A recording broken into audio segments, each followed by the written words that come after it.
Good morning, and thank you for joining us today. My name is David Talbot. I'm Managing Director and Head of Research at Red Cloud Securities, and I'm delighted to host a webinar on uranium today. We are going to hear from Strathmore Plus Energy Chairman and CEO Randhawa and John Dejoia, their technical advisor.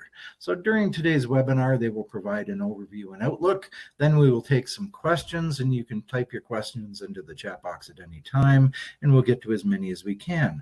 But before we kick things off, first we need to discuss the fine print. During the Strathmore Plus webinar, forward-looking statements may be made. I direct listeners to its forward-looking statements outlined on page 2 of the corporate presentation. That can be found on the company's website, strathmoreplus.com. For Red Cloud Securities, I'd highlight this webinar for information purposes only. It should not be considered a solicitation or recommendation to buy or sell securities. We note this call does not consider the particular situation or needs of individual investors. Participants should rely on their own investigation and seek their own professional advice before investing. So please see our most recent research located on the Red Cloud website for specific disclosures on Strathmore Plus. So I am quite excited to host today's webinar because I am also currently in Wyoming, actually running on a cell phone in the middle of Yellowstone National Park, so I hope the connection isn't too spotty for everyone. We do have a backup in case something happens. I have visited many of the original Strathmore's projects in the Gas Hills area of Wyoming near Riverton, and on Saturday I will be visiting its Night Owl project in the Shirley Basin. So looking forward to that in a couple days.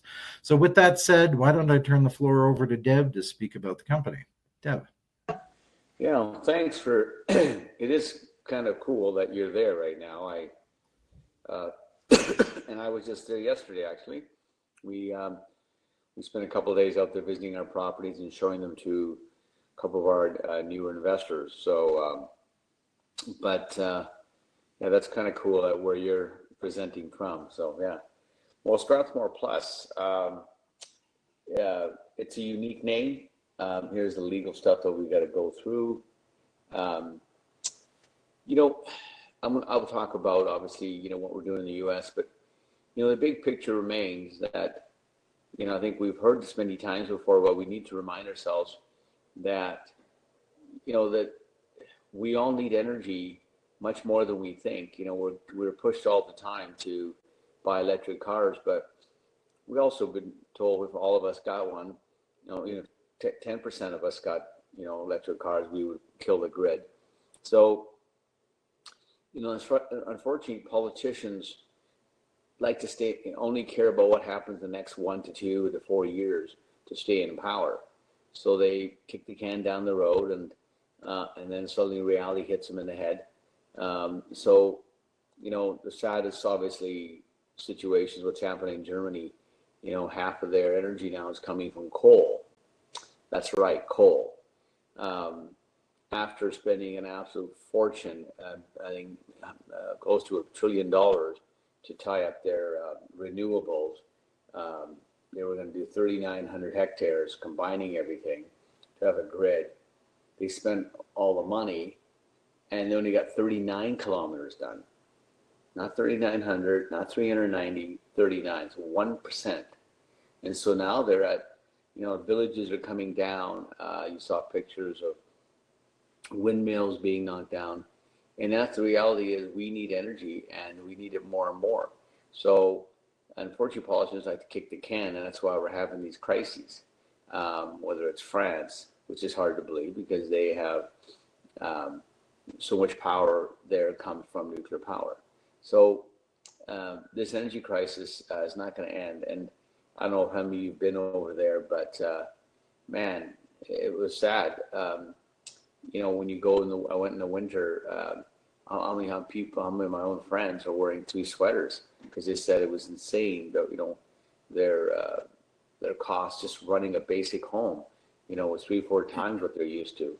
So people are actually wearing lots of clothes just to avoid that.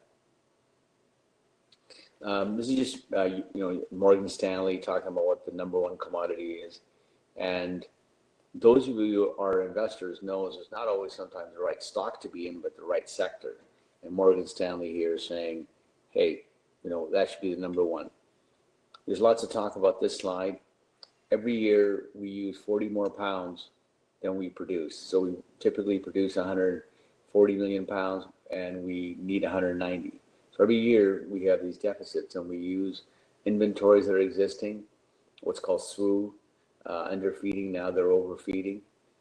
So I'll leave this to do some homework, but essentially now the deficit's at 60 and it's growing. So there are things going on. I do think sometimes the government is, the Biden administration is sort of seeing it. They've made some changes to help us get to decarbonization, but economically. So I've been in the industry since 1996, and only in the last few years have they been talking about both sides, the left side and the right side. The left wing folks want to see uranium for simply the fact of having cheap energy that doesn't leave a carbon footprint. The right wing sees that, but more importantly, they see it as security of supply. I mean, do we control our own energy, or are we going to be a Ukraine? Give up our proxy for our energy to Russia and etc. And I don't see things getting better between Russia and the U.S. myself. Even Biden's, struggling with trying to get along with them. So you're all over the world, whether it's China, how many reactors they're building. China's in a very short time has caught up to what France is, about 55 reactors. That's unheard of. You go back 10, plus years, it was always America number one, almost close to 100, and then around 50, 55 for France. Now, Chinese have caught up, and they're going to pass them. There's no doubt about it, because they know it's the only cheap way to have clean energy. And those of you who've been to China, to Beijing, it was pretty clear during the Olympics when they had to, show themselves on TV. But as soon as the Olympics were over, they cranked up all the mills, especially the steel mills, and it's in Beijing. You don't get to see the sky unless there's a lot of wind out. That's just the way it is. You cannot see the sky unless there's a lot of wind. Why are we? So now we see there's a need for energy. We need uranium for it. Why are we in Wyoming? Well, it's had 70 years of mining.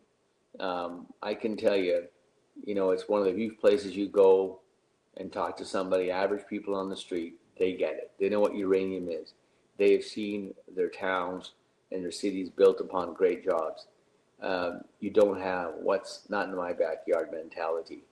He's always been one of the largest producers. And for example, for many times in 2018, most of the uranium came from just from Wyoming. So it's not the other reason I see that trend continuing is that most of the uranium is ISR in Wyoming. In the past, when uranium was coming from Utah and New Mexico, much of it wasn't from ISR. It was always hard rock. But the reality is that Kazakhstan's grades and their cost of production is going to make it very tough for hard rock mining in most parts, because the grades are way too low. It's 0.05, things like that. Now, we're fortunate in Night Owl, our grades are pretty decent by American standards. So we're in Wyoming because it's not, they got infrastructure, and just go on the street, talk to people. They're not afraid to talk about, oh yeah, my dad was in the uranium business. And whenever I meet anybody from Wyoming and I tell them we're looking at uranium exploration, oh, come on in. We love that. You don't get this mentality of, oh, I thought they used it for bombs. That you don't get in Wyoming. And also, one thing that shocked me is we're have a drilling program coming up on Night Owl, just waiting for a permit. I can't believe the cost of production. Now, John, what is it costing these days for production? Up in Canada, one drill hole can cost you $400,000, and 250,000 is what we've got it down to in F3. What's it down there, John? Well, we're drilling in some areas for $20 a foot. Some areas they may go up to a little bit more, but such a small comparison. We just don't pay near the price. Yeah, you're not paying $300-400. You're just not. We're paying $1,500 for a hole. Yeah, $1,500 for a hole compared to, like I said, we're pretty efficient at F3, and we've, about 240. Mind you, that always includes all your, not just drilling prep, moving rigs, but also, the assays and everything else with it. So. And we have some holes that are, 3 or 4 times that amount, but for the most part, very inexpensive drilling. Yeah, you might be $6,000, not a big deal. Yeah. Other neat thing is that it was announced even just on Monday, I think, while we're in the air, that Wyoming government's looking at heating up parts of the country with electricity from SMRs. The original idea came from Bill Gates and Warren Buffett, but they delayed it because it's simply getting supply. They weren't sure they could get supply of uranium. But I think it was just announced on Monday, John, that that they were looking at having literally SMRs, like in the town of Casper, they talked about. So, at least they are thinking about an SMR. I believe that one thing that can triple demand overnight for uranium will be SMRs. If someone can, have the courage to get one going and just light up a town, I think it'll, radically change how people look at SMRs. They want to see it work. So why us? Why we as a management team? Well, John and I were in a company called Strathmore Minerals, back in the late 90s. And then what happened was, SPUT, S-P-U-T, Physical Uranium Fund by Sprott, was set up by Peter Groskopf. Well, Peter was the guy back in 2006 and 7 that said, look, you should really divide up the assets, Canadian and U.S. So we started a company called Fission Energy, and eventually the U.S. assets in Strathmore were sold to Energy Fuels. We, with the help of the Korean Electric Power Company in Fission, made a discovery, and we sold that to Denison and took the remaining assets, which became FCU, everybody knows about. And then we spun out all the exploration assets out of FCU, became F3. It's a long-winded way of saying that if you owned a share of Strathmore Minerals back in that time in 2007, you can look in your account today and have a share of Energy Fuels, FCU, Denison, and F3. So I don't know anybody's ever done that before. And also, it just goes to the technical teams that we've put together over the years to make 3 discoveries. That's unheard of, let alone 1. Very few people make 1 discovery, and now we've made number 3 in F3. And you can look at the people, and they're very similar. It's a different environment, and that's why I'm so glad to have John Dejoia and Terrence on the team. They're doing a great job of putting together our assets. The management team, this just goes to show that we've, as a management team, have won a lot of awards. John is not just an experienced geologist, but he's also a miner. He actually oversaw mining of 20 million pounds of uranium in Wyoming, and has been in the industry 50 years. So, we've got people who've done it before successfully. And it was because of John's mind, we were able to get 3 very good projects, yet not spend millions of dollars and millions of shares, because they're all ideas in John's head. John thought, well, I wonder if people let this go, let that go. And all of John's ideas have been very profitable, especially not all. which is a former producer we'll talk about. So this is the whole district. Last couple of days we spent roaming around in it. But the bottom line is, you can see all the big names in there. Strathmore's projects are amongst the giants. Whether it's chemical, UR Energy, UEC, Amir's groups are there. We had to go over Amir UEC's projects to get to ours. Chemical is right there. Energy fuels, you name it, Encore. There's this whole area, where we have our critically positioned projects that if we get them going, we're easy targets for takeout. If we develop it big enough, and that's our goal, is to develop these big enough that we're attractive to be taken out. Because a lot of these large companies, the expertise is mining, maybe not exploration. That's certainly the case in Canada. And I believe it's everywhere. I think it happened around the late 80s, early 90s, and I think generally big mining companies advocated their roles in the exploration game and said, okay, you juniors go do that, you go find them, we'll buy you. Okay, I'm going to pass it over here to John, and we don't have a lot of time, but we're going to go through our all three projects, but spend a fair amount of time here.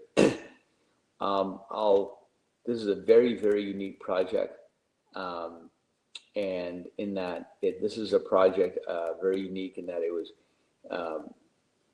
a group of folks were mining it before they explored it. Hear that again. People were mining it without exploring it. The grade was so high on the surface, they literally just took a backhoe, truck in, and they're shipping it off back in the 50s. And it produced because the grade's right there.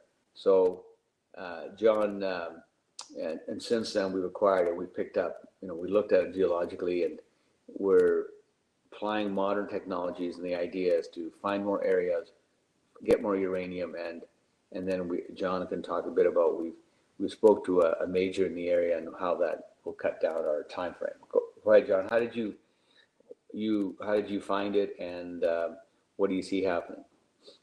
Well, good morning, and thank you for allowing me this opportunity. This is a unique property. Although it's in the Shirley Basin, Wyoming district, it's not a typical Wyoming sedimentary roll front deposit.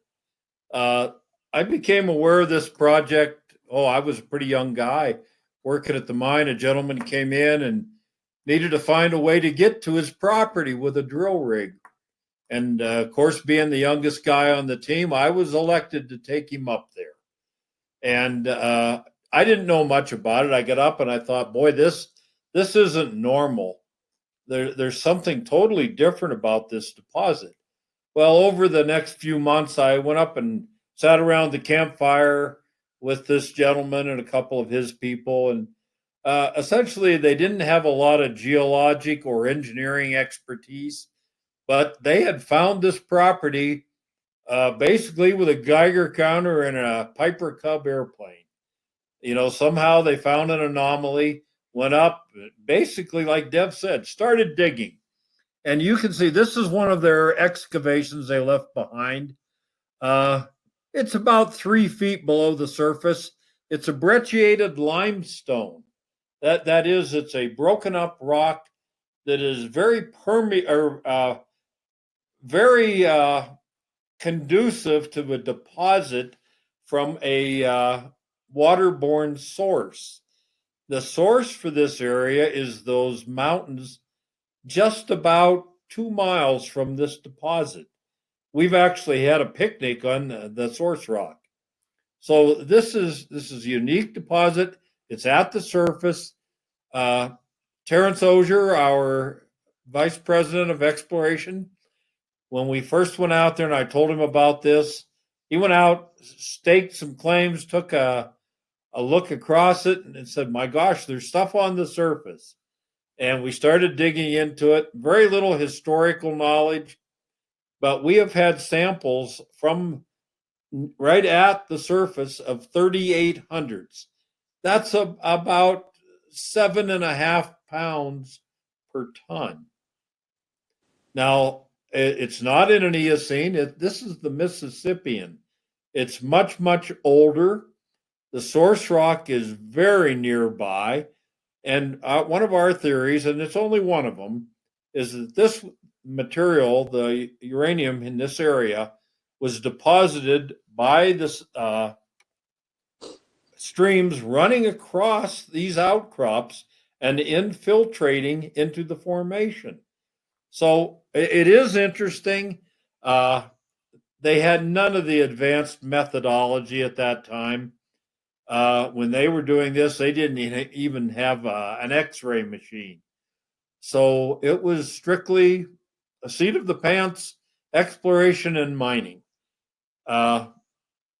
It was mined as part of an AEC, Atomic Energy Commission project, and the ore was transported by truck to Riverton, Wyoming, to the buying station. If this is a look at Shirley Basin from high up, and if you look, the red blocks, this is the Night Owl property.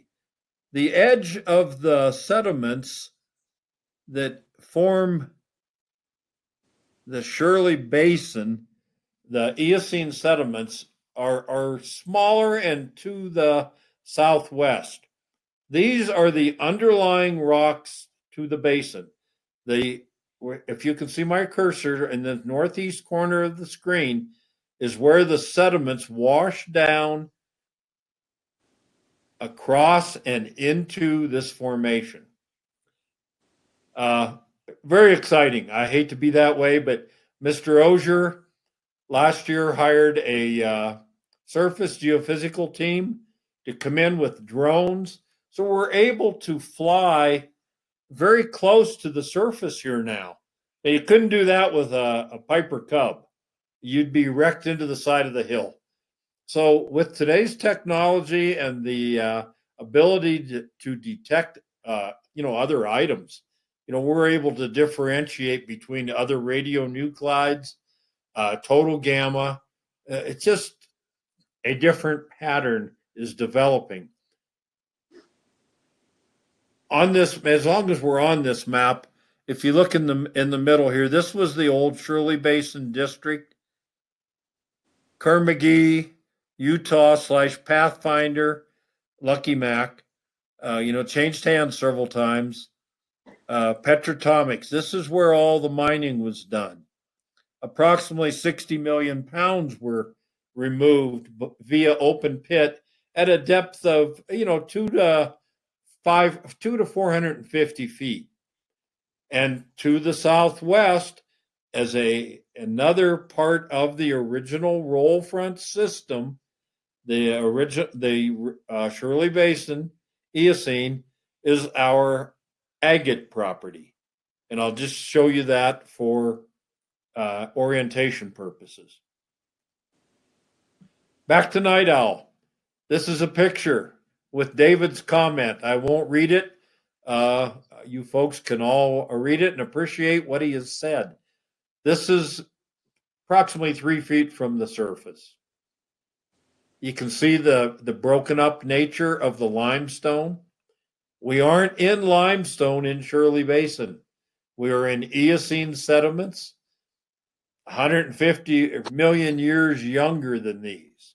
But this is where the mineralizing solutions started. This is very close to the source rock. Again, pictures of our Night Owl property giving you a little bit more detail.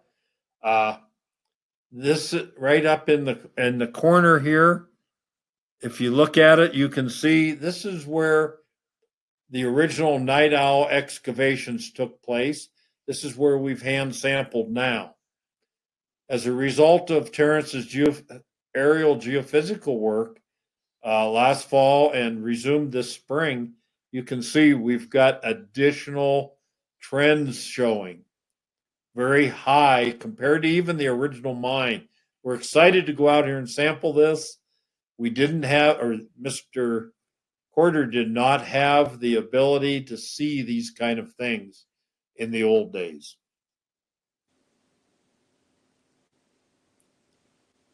We are working with our neighbors at UR Energy. They bought the old Pathfinder properties there. And on these properties, there is an existing tailings facility. There are existing surface facilities. They have an NRC now. Wyoming is an agreement state, but they have the ability to take waste. They have the ability to take material from mining and milling operations at their 11E2 facility. And we've had several talks with these folks. I'm very optimistic about the way this will go, but this would save us millions of dollars in permitting. And, time is more than money anymore. It's not the same as money, it's more. So we can save probably 50% on our permitting activities. This will be a conventional mine at this operation, and therefore we will have waste rock, i.e. tails. The grade is high enough, we don't expect a huge volume of waste. The grade up here right now that we've sampled has been twice the historic grade out of the region from 60 million pounds of mining. So we're excited. They have surface facilities that could be used. I'll move on to the Agate project now. And if you recall back to the map, it's probably 12 or 13 miles from Night Owl. So we're just a few minutes apart here. This ore is probably, it's 15 to 150 feet deep. And it is below the water table. That's almost unheard of. Our wells will be a maximum of 150 feet deep when you think about that. We had Kerr-McGee drilled approximately 500 holes on this property. It's at the west edge of the roll front system in Shirley Basin. And we have some of the logs, and we've seen intercepts that range from 0.2 to 0.18. Those are nice grades for in situ recovery. I became aware of this again while I was working as a young man. I used to see the drill rigs on the other side of the highway. I ended up getting to know a couple of people out there, and I'd go over and look at the operation, but they wouldn't let me check samples. So I'd sneak in at night or on the weekend and look at them. It's exactly the same material we had over at the mine sites. So this is a nice sounding property to us. Looks good. Beaver Rim. This is the first property we acquired. Dev came to me and said, "You're too young to be retired, John. You need to get out and do some work. Keep your mind active." And after a few days of thinking, I said, "You're right, Dev. I'd love it." Well, it's opened up a whole new chapter of my life. I get to redo what I thought was a hibernating activity. And Dev says, "Well, and I said, "Dev, I don't want to work as a geologist. I'm too old for that. You need a younger person." He said, "Well, then you need to find somebody." So Terrence came to mind. Dev talked to Terrence, and luckily we were able to acquire Terrence and the properties out here. These properties were at one time, I worked in the Federal American Partners also, this area down here below the rim. This is Beaver Rim, essentially northeast to southwest. And we controlled most of the unmined portion of the Gas Hills. Lucky Mac Pathfinder had already mined out millions of pounds here. Union Carbide had a mine. It was just everybody knows Gas Hills was a large mining district, the largest in Wyoming. Well, as part of that, if you look here, we've got a shaft shown kind of in the northeast. There's another shaft in about the middle of the map. These were installed prior to shutdown. Unfortunately, the one in the northeast has been closed, but the trend that runs northeast to southeast or southwest is still there. There were probably 15 million pounds in this area and another 7 to 9 down in here. We are located just adjacent to this area. We're in the pink here. Terrence had acquired, after we broke up the original Strathmore, Terrence had acquired some of these lands unbeknownst to me. And when we found out he was available and willing to work, he said, I've got the land up there. And I said, oh my gosh, what a find. So we got what Terrence had. We've acquired additional lands. And if you look on the map, you can see what we project, and not just us, but others have projected as potential mineralizing trends that brought the mineralization, the uranium, into the gas hills.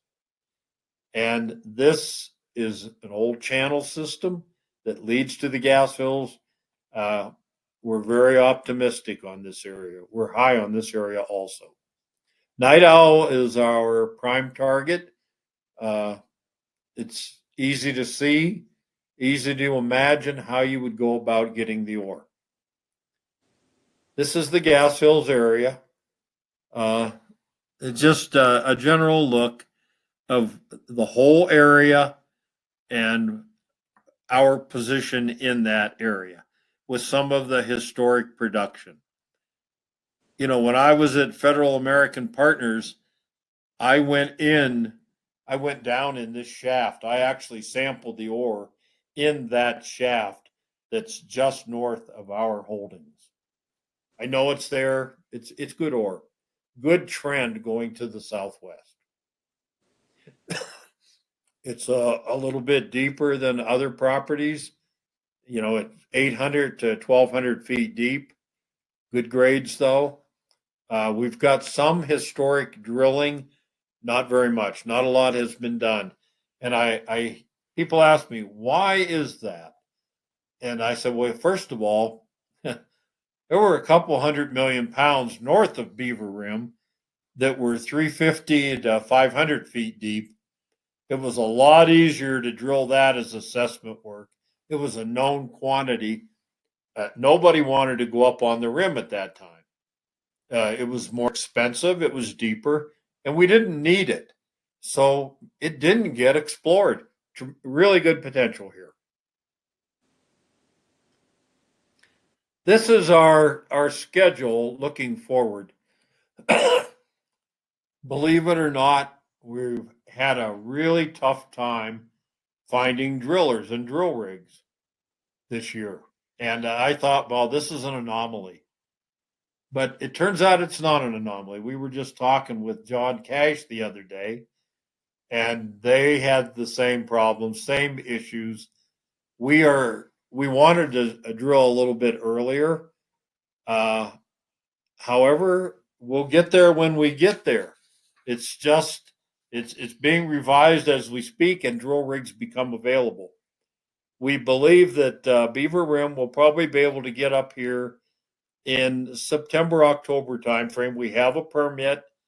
We're ready to go up here. We have acquired the commitments for a drilling company based out of Riverton, so we feel good on this. The Agate property, we think it's going to probably be in October. So we're hoping, and we have a rig now, finally, last week, we got a commitment on it. We were pretty scared on this, but we now have a commitment for drilling at Agate, and it's probably going to be in October. Night Owl is, like I said, it's our flagship property. We're going to hit it September, October. So we may be in two places at one time, but they're only a couple hours apart. We have not gotten the permit yet, but we are very optimistic that it should be coming in Terrence tells me there have been no real complications. I will say one thing on Beaver Rim, we had a sage grouse constraint, and we weren't allowed to drill till July anyway. So, and we've got sage grouse in the night owl area. Although we've been pushed back a little, we couldn't have done it anyway because of biologic concerns. Okay. Maybe I can jump back in with, I don't know how much time we've got left. The thing I want to point out is that, you know, we're a small company and we may have to focus our, you know, money where we are. And obviously night owls are our flagship, is going to take focus. The other reason is very unique.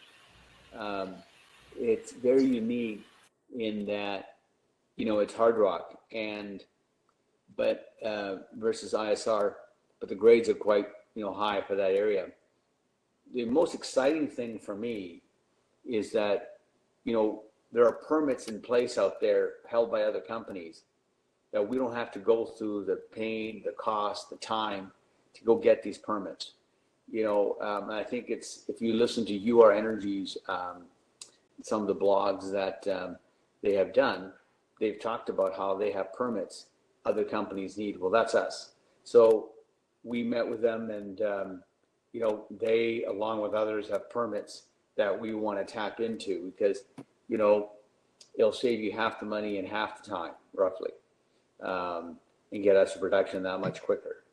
There are places out there we can leach the uranium. There are places we've got place for waste out there. The other thing is Wyoming, we just have to deal with the state rather than with the federal. So, you know, we can move things along quite quickly through partnerships. And we've had those discussions, they're advanced. And I hope we can talk about them in the next while. But really, that's what's going to, you know, get us ready. So when, you know, uranium prices do move very quickly, which I think they will, it's nothing ever happens in our industry slowly. It's rapidly, you know, goes up in a black swan event. It could be another, you know, misunderstanding between Russia and the U.S. and suddenly, you know, some states are motivated to ban all Russian uranium or something. You know, an absolute ban, not just talk about it, but do it. And then you see spot prices in the U.S. pop up. So we're getting ready for that. Our market cap is so tiny, it's insane. You know, for a company with former producing asset and two other, you know, projects that time and money will get them there. But so those are the things. I think we've got good people, we have good projects, and a very small market cap when you think of the value that we bring to the table. And we bring that value because of the intelligence and foresight of Terrence Ozier and John Dejoia. They saw these projects and they were just sitting there. They didn't have to go and pay millions of dollars. You see that all the time in our industry. You know, people, you could take an old project that's never been in production before, try to put some lipstick on the pig, and hopefully people will buy it. Oh, it's an option on the price of uranium. That's one way to play the game. You buy projects that aren't going to be in production at these prices, but someday they will. But, you know, what, $200? So we chose not to go that route. We chose to go that route where we found projects that we think can go in production maybe $70 to $80, like every other project. Don't everybody fool you. You know, there's a reason why the U.S. government paid $70 a pound for uranium, because they know that's getting close to profitability for the companies. So I think we can get there at those prices with these projects, but we didn't pay millions of dollars, and therefore we don't have the big dilution. So in summary, I think it's a screaming value here, the stock. If you think uranium is, the U.S. uranium is more valuable, even more so. I do believe it is. America's the biggest user of uranium, and right now they're not producing anything.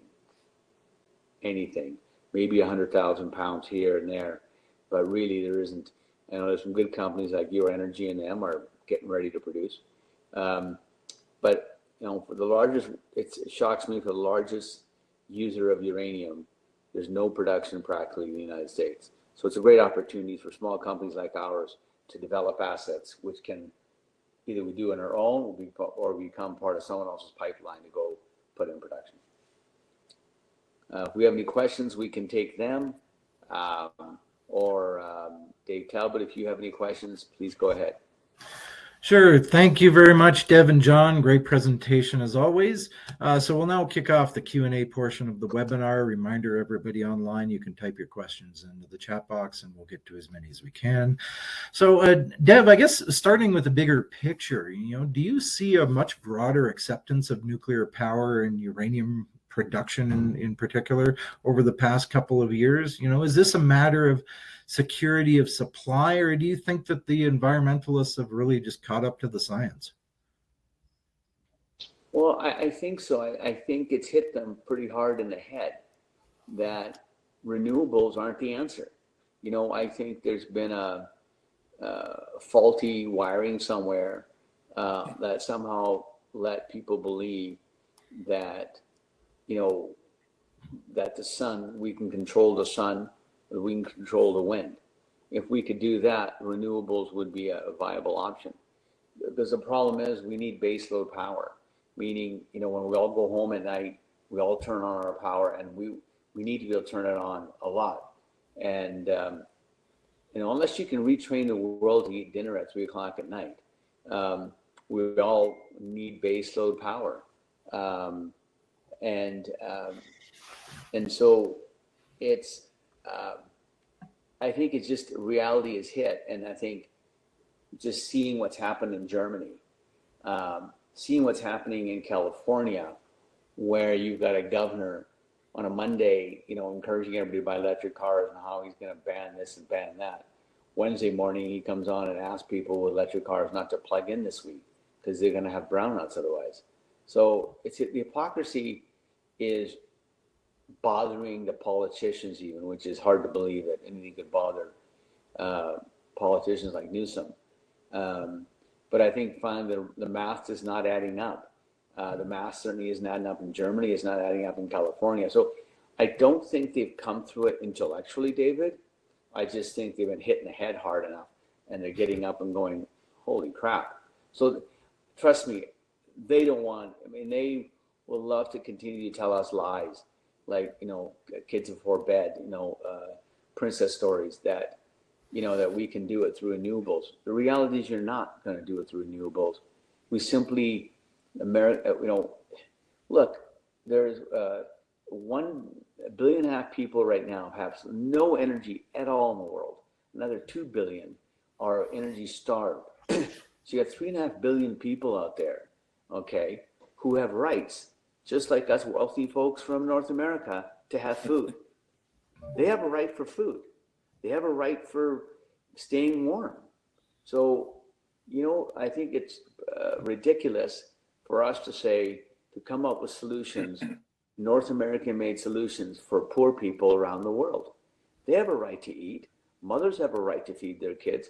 And frankly, as I've said many times before, they really don't give a rat's ass whether we have another white polar bear. If you believe that, that's a big part of it. They don't, and nor should they. There's just 3.5 billion people out there that wish they had the problems we had when it comes to power. So I just think it's a reality check more than it is an intellectual, some light came on in the middle of the night. I just think, watching Germany blow up. Germany's knocking down their wind manufacturing facilities just to produce more coal. So right now, Germany, that was going to be the world's leader of renewables, 50% of their power comes from coal. That's it. Hopefully that's enough a wake-up call for these goofballs. And I think maybe the public is maybe is more demanding. I don't know, but you are seeing the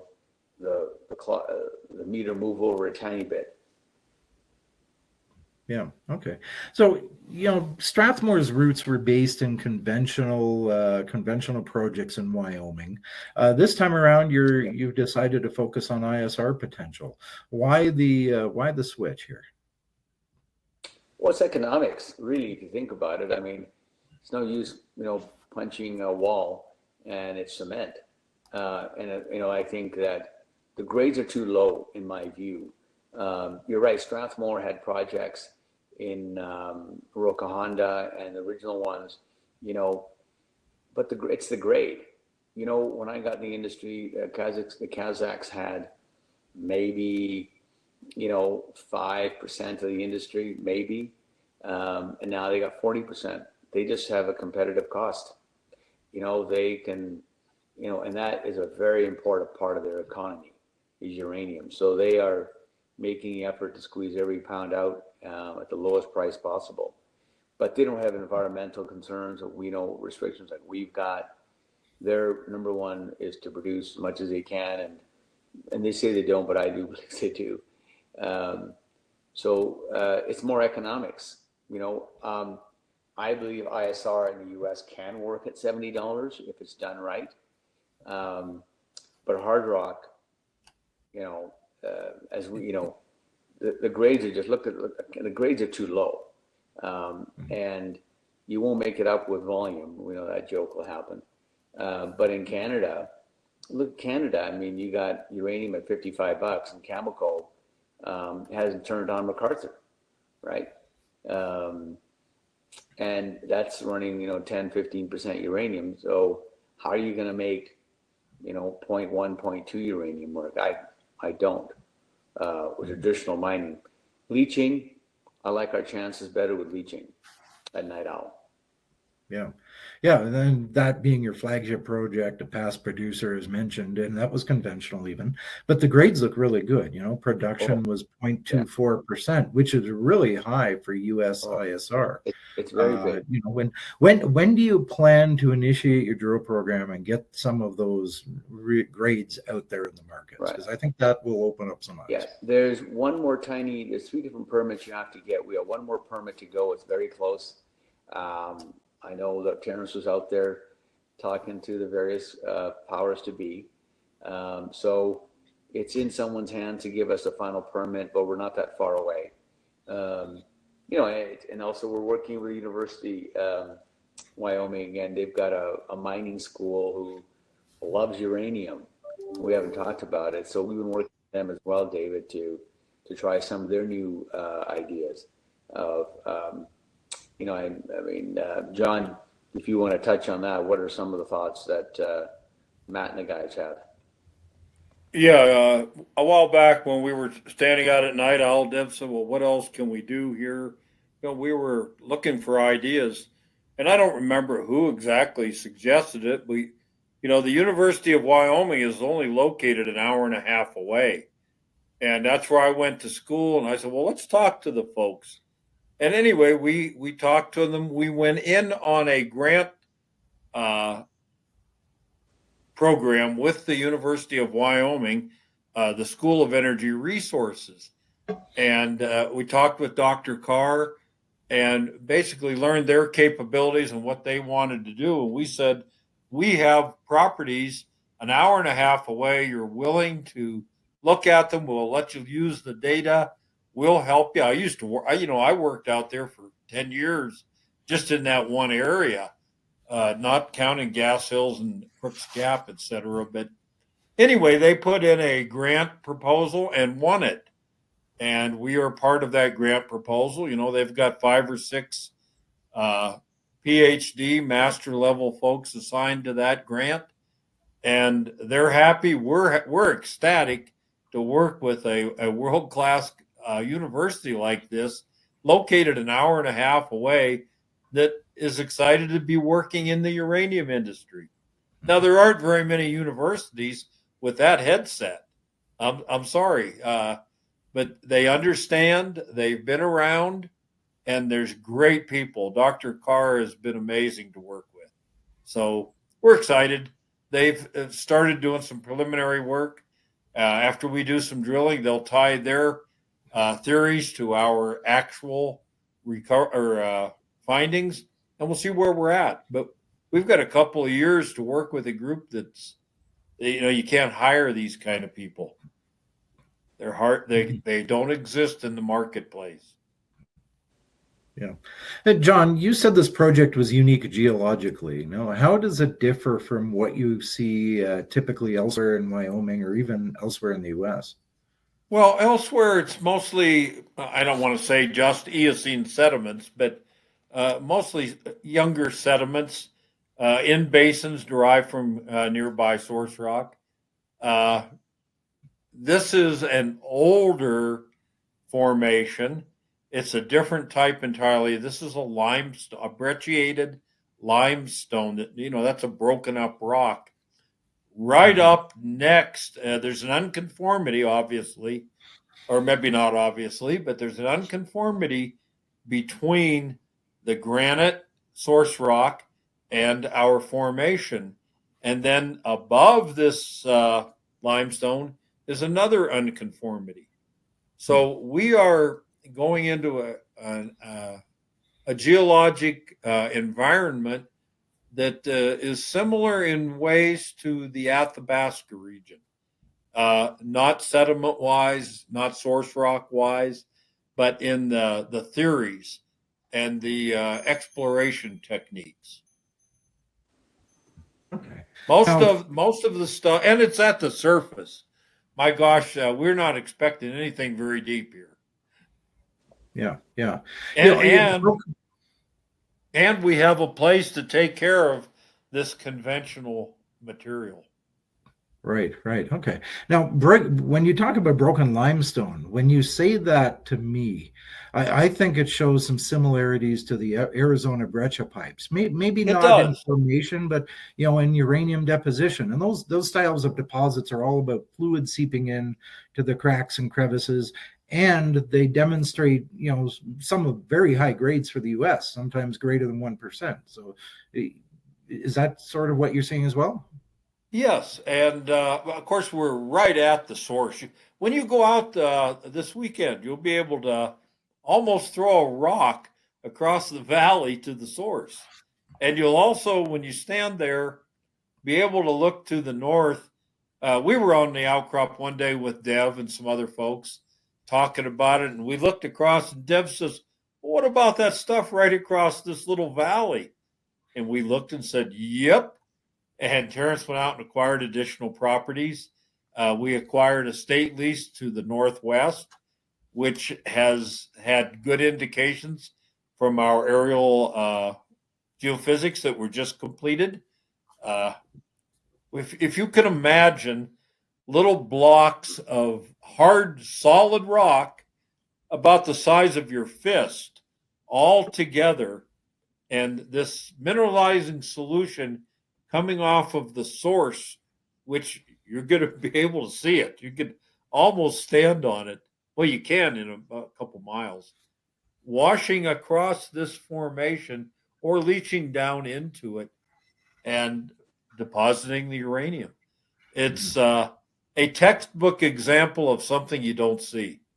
It's right there to see it. Right. But Okay. your analogy is well taken. No, looking forward to seeing that. So, and what can you maybe tell us about the Shirley Basin itself? There are a few companies working there, including UR Energy, with whom you have that working agreement, and there are other companies are extremely complimentary of the Shirley Basin itself. It just seems to work well for ISR. Well, Shirley Basin was the type location for roll front theory development and solidification. This is where the roll front really became known, publicized, and understood. And the permeability, the porosity, the transmissivity of the Eocene Wind River Formation is probably the best of anywhere I'm aware of. There are some constraints from the biologic standpoint, but I think those are mostly behind us now. Uh, the reclamation is wonderful out there. When you go out, there's a one of the old Kerr-McGee pits, or maybe it was a Petrotomics, uh, is full of water and full of trophy trout. And Terrence will point that out to you when you go out.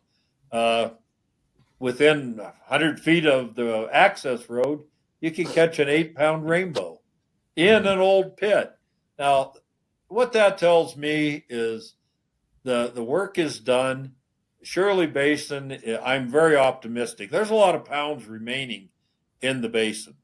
Mhm. You know, I worked at, well, it was Utah International when I started, and we progressed through various ownerships, but, you know, basically General Electric bought it out, which was, you know, probably the biggest merger up until that time.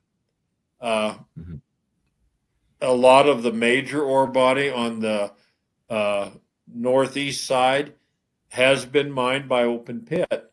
There are also a lot of pounds still remaining north of the mining area, east of the mining area, and our area west of the old mining area. There's an all-weather, beautiful road right through the middle of the district. There are high voltage power lines right almost across the properties. The rancher that we always dealt with, his grandchildren are still there. They're still, I guess you'd have to say, friendly to the uranium industry. In fact, we intend to get water from them. Right, right. So it's an environmentally friendly area. It's a public friendly area. It's easy to permit. It's accessible, good roads. All the infrastructure is basically there. The people in Wyoming are open to uranium, nuclear Right. power. They're good people.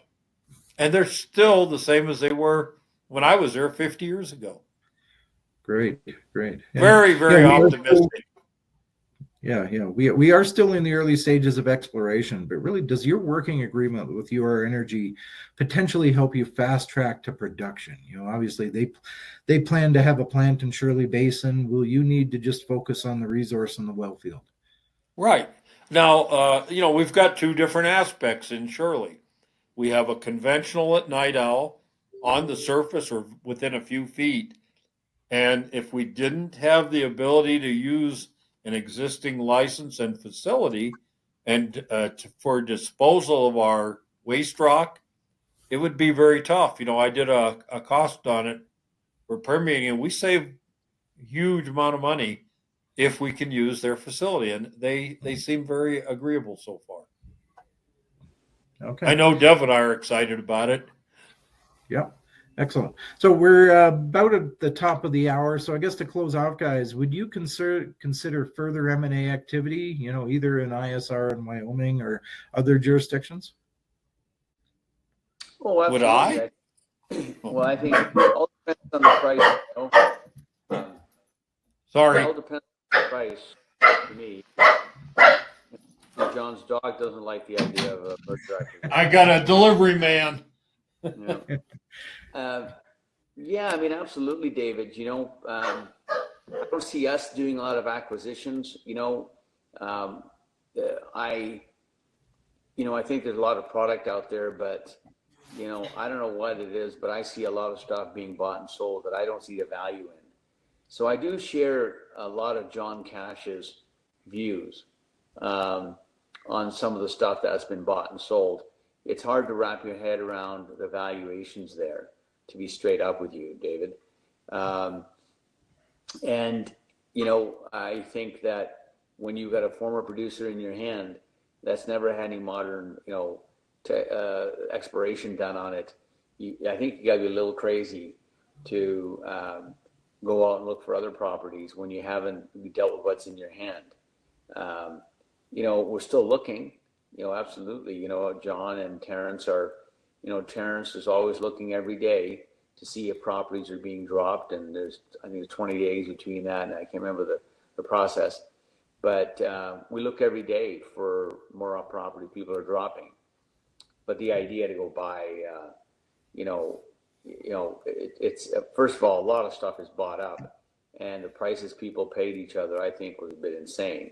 You know, but hey, you know, people with big market caps, it's part of the having a big market cap, because the reality is, David, bigger your market cap, some funds can't touch you. So I get some of that, you know, if you want to get your market cap high enough that you attract bigger capital. I get that one. I'm not lost on me. But right now, no. If we did anything, we develop and bring a partner in to finish it. Right now, Night Owl, if we can find uranium, we find what we think is there. We're going to test our theories. We get enough uranium, hopefully we can cut a deal with a local to use their pit, for our waste, but also a place to leach.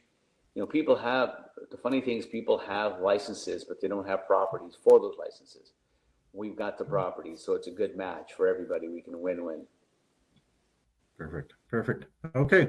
Well, Deb, John, Strathmore Plus Energy, thank you very much for joining us today. Thank you. Thanks for having us. Okay. Thank you, everybody else, for tuning in. Our next webinar is next Tuesday. That's August 22nd. We will be sitting down with electro battery materials. So have a great day, everyone, and thank you for supporting Red Cloud's webinar series.